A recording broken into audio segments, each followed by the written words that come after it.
Nako po, ito maganda kong pag-usapan po at diskusyonan po mga kabida po. Tinanggihan pala ng Pilipinas ito pong Estados Unidos po. Dito ho sa usapin po ng pakikipagtulungan po mga kabida ng Pilipinas sa International Criminal Court. Okay, ito po ang kinumpirma po mga kabida ni PCO Undersecretary Claire Castro mga kabida.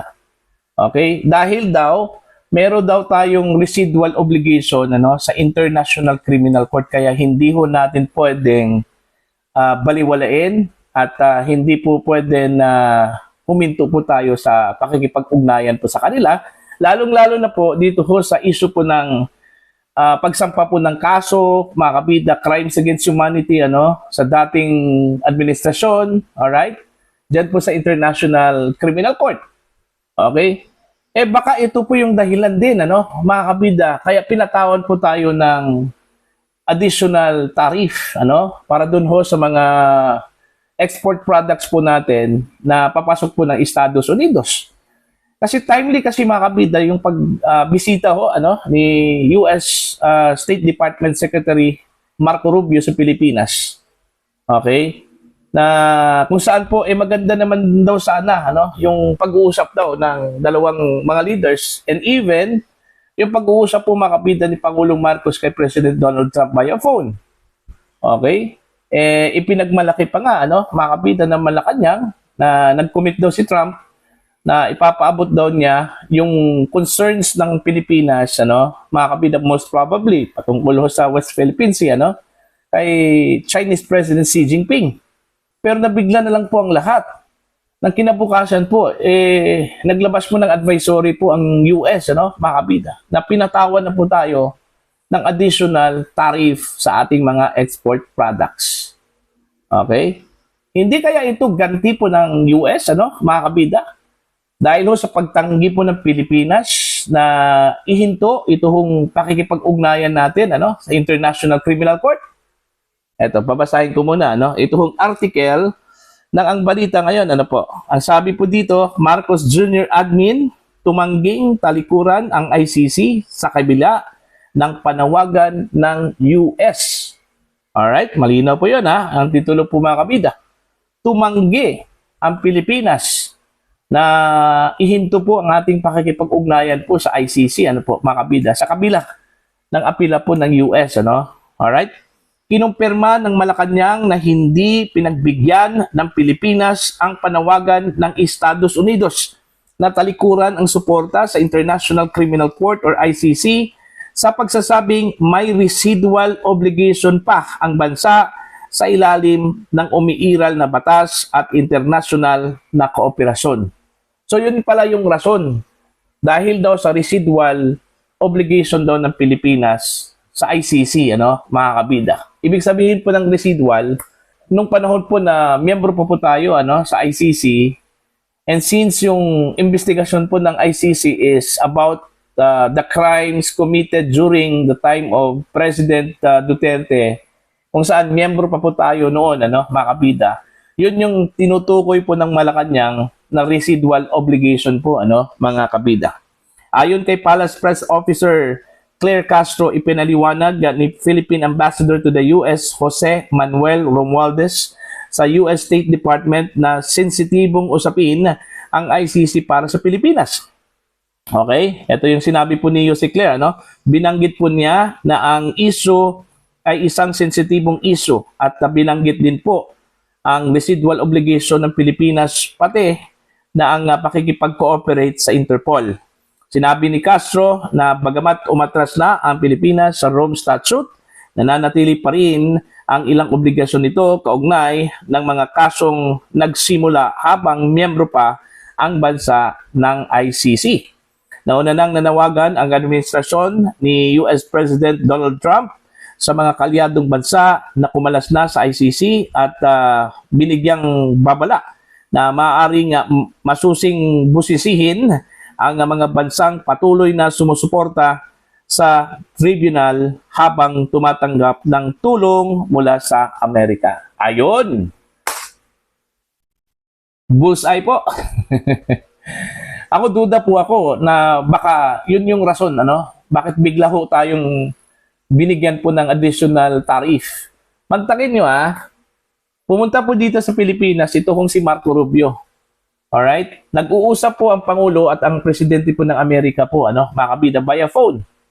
And then, kinabukasan, nakatanggap na lang po tayo ng advisory, mga kabida, na eto na, 12.5% na po yung tariff, mga kabida, na inimpose po ng Estados Unidos sa Pilipinas. Particular na po yung mga export products natin, na nanggaling daw sa forced labor, mga kabida.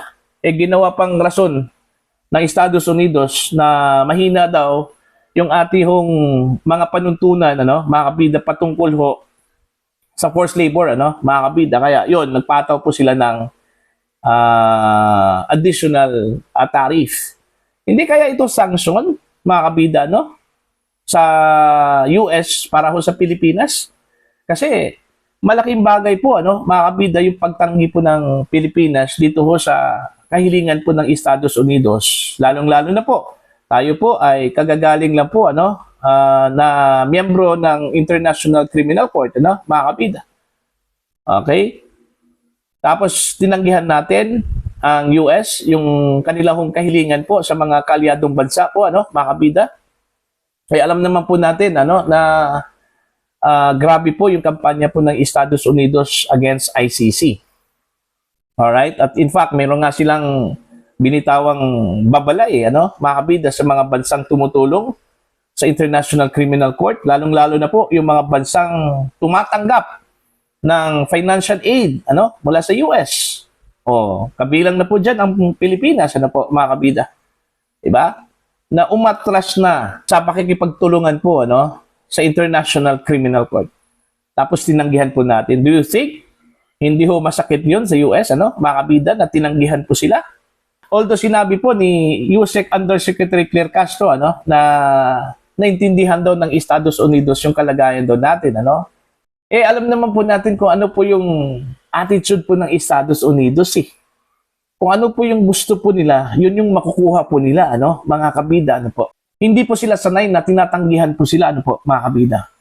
Kasi ang tingin po nila sa sarili po nila, superpower, Okay? Pinaka makapangyarihan po na bansa sa buong mundo, mga kabida, tapos tatanggihan mo. Alright?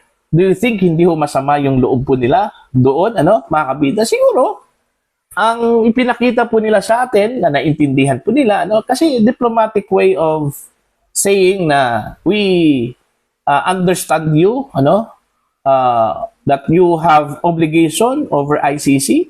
Pero sa kalooban po, mga kabida, masakit yun sa kanila kasi tinanggihan po, Diba? Ito lang yung aking opinion po, mga kabida, na posibleng yung pagpataw po, mga kabida, ng additional tariff, para po sa mga export products po ng Pilipinas, ay one way of ganti, mga kabida, ng Estados Unidos sa pagtanggi po, mga kabida, ng Pilipinas na ihinto po ang pakikipagtulungan, sa International Criminal Court. Alam naman po natin, nang gagaliiti po sa galit yan, mga kabida, dito ho sa ICC.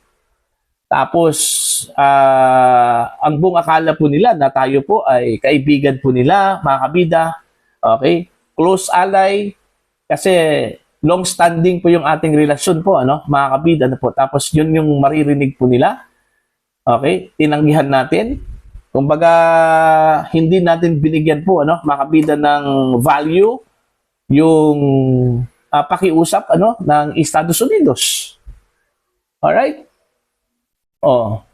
Although wala naman po sinabi po na yun yung dahilan, pero para sa akin, ako personal kong pananaw po, posible na yun yung dahilan po, gumanti po ang Estados Unidos sa atin dahil tinanggihan po natin na ihinto po yung ating pakikipagtulungan po sa ICC, mga kabida. Kaya yun, pinatawad po tayo ng additional tariff sa ating mga export products.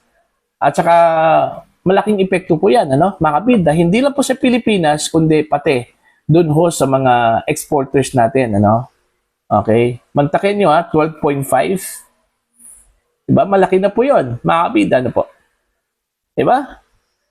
So, I don't know kung ang iniisip ba ng Malacanang dito is since the US understands us, ano, mga kabida, pero hindi ho nila iniisip na posible yun yung rason.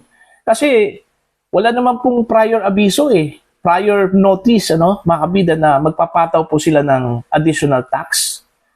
Bigla na lang pong lumabas po sa advisory po ng US na meron po tayong additional tax po, ano, mga kabida, sa ating mga produkto na papasok po sa kanilang bansa, ano, mga kabida. So, anong ibig sabihin po nun? Okay, biglaan lang ba? Kumaga, out of the blue po, mga kabida, lumabas yung desisyon na yun na po, magpapataw po sila ng additional tax or tariff, ano, sa mga export products po natin. Hindi siguro ganun Diba? Siguro meron pong dahilan. Meron pong nag-trigger po, ano? Kaya ginawa po ng Estados Unidos yun, ano po, mga kabida. Yun yung dapat alamin po ng Pilipinas, ano, mga kabida. Bakit bigla ho silang nagpataw ng tariff? Kasi yung sinasabi po ng US na walang panuntunan po ang Pilipinas, ano, patungkol ho sa pag-control dito ho sa forced labor. Sinabi naman po ni Undersecretary Claire Castro, ano, mga kabida, na meron po tayong joint circular, joint order dyan, ano, mga kabida. Pinaiigting po natin, ano, yung effort against forced labor dito sa bansa. Tapos, ang rason po ng Estados Unidos, mahina po yung paghihigpit po natin, pagkokontrola po makabida sa forced labor. Diba? Hindi ho para sa akin, katanggap-tanggap yun na rason, ano, mga kabida.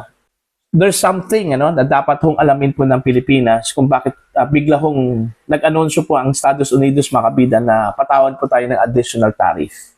Okay? Again, sa pananaw ko po, posibleng ganti po ito, mga kabida, ng Estados Unidos sa pagtanggi po ng Pilipinas, ano, mga kabida, na ihinto po yung ating pakikipagtulungan, pakikipag-ugnayan, ano, mga kabida, sa International Criminal Court, sa kabila po, mga kabida, na hindi na po tayo miyembro, ano, since 2019 pa po.